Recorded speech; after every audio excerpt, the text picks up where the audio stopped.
Mrs. Frisby and the Rats of Nim, Chapter 27, The Doctor.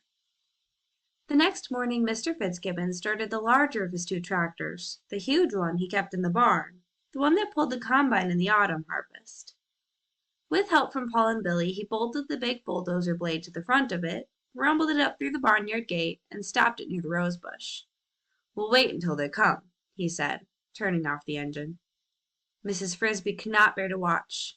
And yet, even more, she could not bear not to watch. She knew there was nothing to be gained by it, nothing she could do. Yet how could she stay at home when the 10 rats, including Justin and Brutus, were waiting bravely underground? She could not. She thought at first of her watch-hole in the corner post. Then she decided against it. Nearer to the rose bush, on the edge of the woods, stood a hickory tree, its scaly bark like a ladder inviting her to climb. 10 feet up on this tree, a large branch jutted straight out.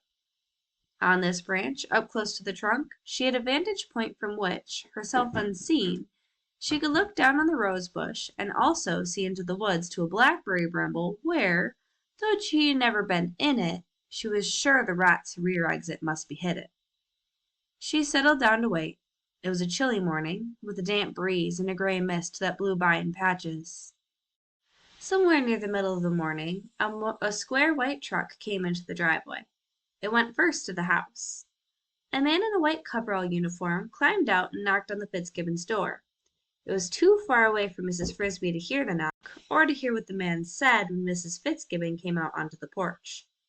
But 10 seconds later, Billy ran from the house to the barn where Mr. Fitzgibbon was working. The man ran to the truck and waited, standing outside the open cab door. Through the windscreen she could see that 2 more men sat in the front seat, and that one of them wore horn-rimmed glasses. Now Mr. Fitzgibbon approached the truck, Billy dancing beside him, apparently in some excitement. There was a conference, none of which Mrs. Frisby could hear, accompanied by gestures toward the rose bush and the waiting bulldozer.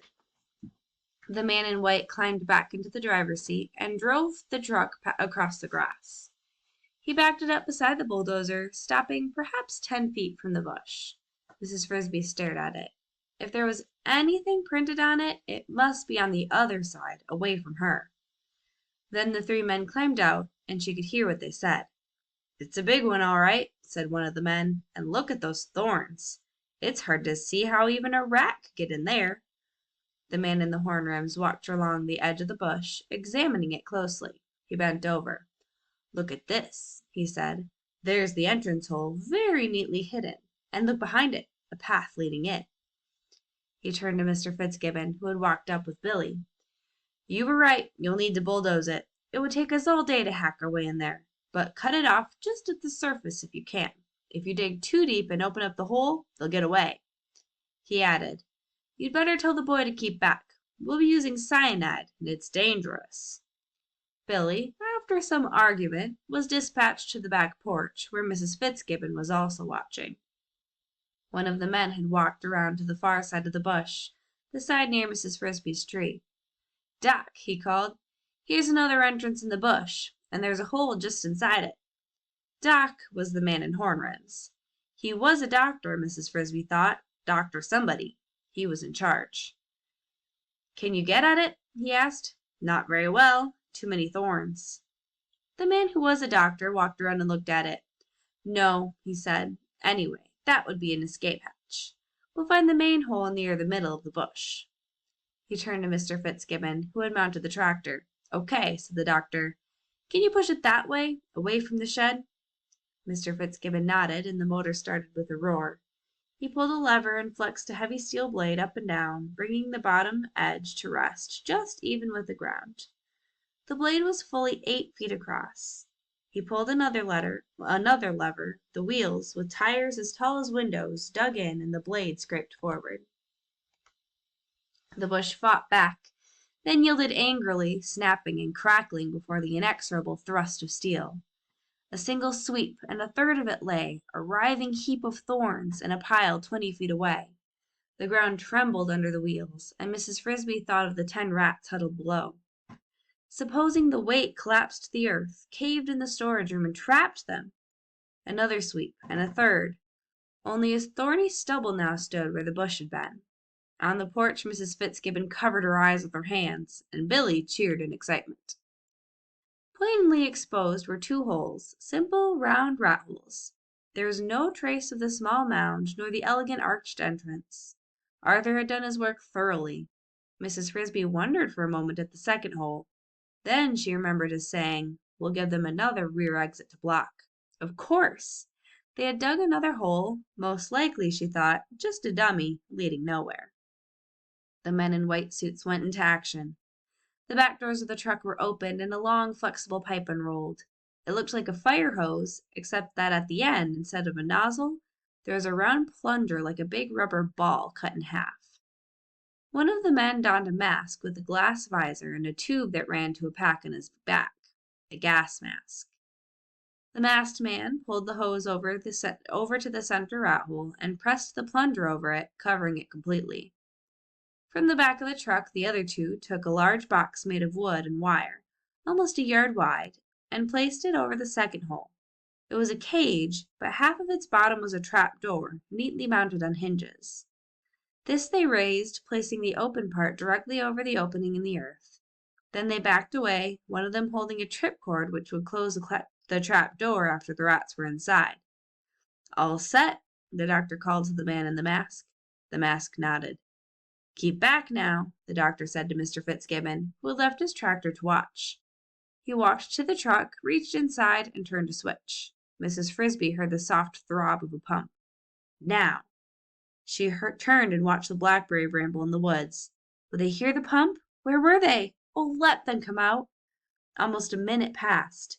The men in white watched the trap. Nothing moved. Then she saw it. Behind the bramble, half hidden by a swirl of mist, a gray-brown shape, a rat, shaking earth from its ears. Another. Then three more. They huddled in silence, waiting. More. How many? 10? 7. Only 7. Where were the other 3? Still they waited. Then, as if by agreement, they stopped waiting. They ran. All 7 of them, not back into the woods into safety, but out of the woods, toward the stubble of the rosebush, towards the men. At the edge of the bush they stopped as if in confusion, ran to the left, ran to the right, then fled back to the woods again. Now they were out of the sight of the men, but not of Mrs. Frisby. Instantly they regrouped behind the blackberry bramble and charged out again, but this time in smaller numbers, first 2, then 3, then 2 again. She saw what they were up to. They were not in the least confused. They were making 7 rats look like 20 rats, or 40, a steady stream of them. In the midst, in the hectic, turning, running, turning, hiding, she could not tell whether or not she recognized any of them. The men shouted, "Look at that! A pack of 'em! How'd they get out? Get the nuts!" The doctor turned off the pump. The man with the hose pulled off his mask. As a new wave of rats danced along the edge of the clearing, all 3 men ran to the truck and pulled from it long-handled nuts. But Mrs. Frisby up on her branch was staring at the blackberry bush again. She saw something that all of the others, including the rats, did not see. An 8th rat had come out. He emerged running, but then he stumbled. He got up and ran again, this time more slowly, circling vaguely to the right. He did not seem to know where he was going. He reached a sparse thicket of saplings almost out of her sight, and there, abruptly, he fell over on his side and lay still. Meanwhile, all 3 men, holding their nuts low, ran across the stubble toward the parade of rats. But as they approached the parade, it vanished. The rats, their purpose accomplished, melted into the misty woods, and this time they did not reappear. Mrs. Frisby watched them as they loped away swiftly in single file and disappeared from her view, back into the deep forest and up the mountainside. The rear guard was gone, bound for Thorn Valley. But the 8th rat still lay unmoving among the saplings, and 2 had never come out at all. "They're gone," said the man who had worn the mask. "They fooled us." "What happened?" asked Mr. Fitzgibbon, standing near the truck. "Simple enough," said the doctor. "They had 2 escape holes, and they used the other one." He walked back to the blackberry bramble and bent down, kicking the branches aside with his foot. "Here it is," he said. "Quite a long tunnel, one of the longest I've seen." To the other two men he said, "Get the pick and shovels." For half an hour they dug, laying open a narrow trench along the tunnel. From her angle of view in the tree, Mrs. Frisby could see only the top of this trench and not down into the bottom. Still she watched, saying to herself, perhaps after all there were only 8. Maybe they decided that 8 would be enough. Then one of the shovels broke through into the air. They had come to the rat's storage room. "There's 2 of 'em," said one of the men, and her heart sank. Who were they? She wanted to run and look, but she did not dare. "Careful," said the doctor. "There may still be some gas in there. Let the wind blow it out." "Phew," said one of the men. "That's not gas, that's garbage." "Open it up a little more," said the doctor. One of the men wielded his shovel for another minute. Then the doctor peered in. "Garbage," he said. "Last night's dinner. Garbage and 2 dead rats." Mrs. Frisby thought, "He sounds disappointed." "Only 2?" said Mr. Fitzgibbon. "Yes. It's easy to see what happened. In a hole this size there would have been a couple dozen at least. But these 2 must have been up at the front, near the tunnel. They got a whiff of the gas and it killed them. But before they died, they must have warned the others, so the rest ran out." "Warned them?" said Mr. Fitzgibbon. "Could they do that?" "Yes," said the doctor. "They're intelligent animals. Some can do a great deal more than that." But he did not elaborate. Instead, he turned to one of the men. "We might as well take these 2 back with us." From the truck the man produced a white paper sack and a pair of plastic gloves. He put the gloves on, reached into the hole, and placed the 2 dead rats into the sack. He did this with his back to Mrs. Frisby, so she never got even a glimpse of them. "All right," said the doctor. "Let's close it up." They shoveled the earth back into the trench and returned to the truck. "You'll let me know if they have rabies?" said Mr. Fitzgibbon. "Rabies?" said the doctor. "Yes, of course, but I doubt it. They look perfectly healthy." Perfectly healthy, thought Mrs. Frisby sadly, except for being dead. She looked into the woods, over towards the saplings where the other rat lay. Was he, too, now dead? To her surprise, she saw that he was moving. Or was he? In the midst, it was hard to tell, but something had moved. After the truck had left, Mr. Fitzgibbon stood looking at the ruin of the rosebush. He seemed vaguely puzzled and disappointed. He must be wondering, she thought, whether it had been worth it just to exterminate 2 rats. He had no way of knowing, of course, that all the rest were also gone and would not return, that his grain loft was safe. In a moment he turned and walked to the house. As soon as he was safely gone, Mrs. Frisby scurried down from her tree and into the woods. On the ground she could no longer see the rat or the thicket where he lay, but she knew the direction and she ran. Around a stump, over a mound of leaves, past a cedar tree. There were the saplings, there lay the rat, still on his side. It was Brutus. Beside him, futilely trying to move him, stood Mr. Ages. She reached him, breathless from her run. "Is he dead?" "No.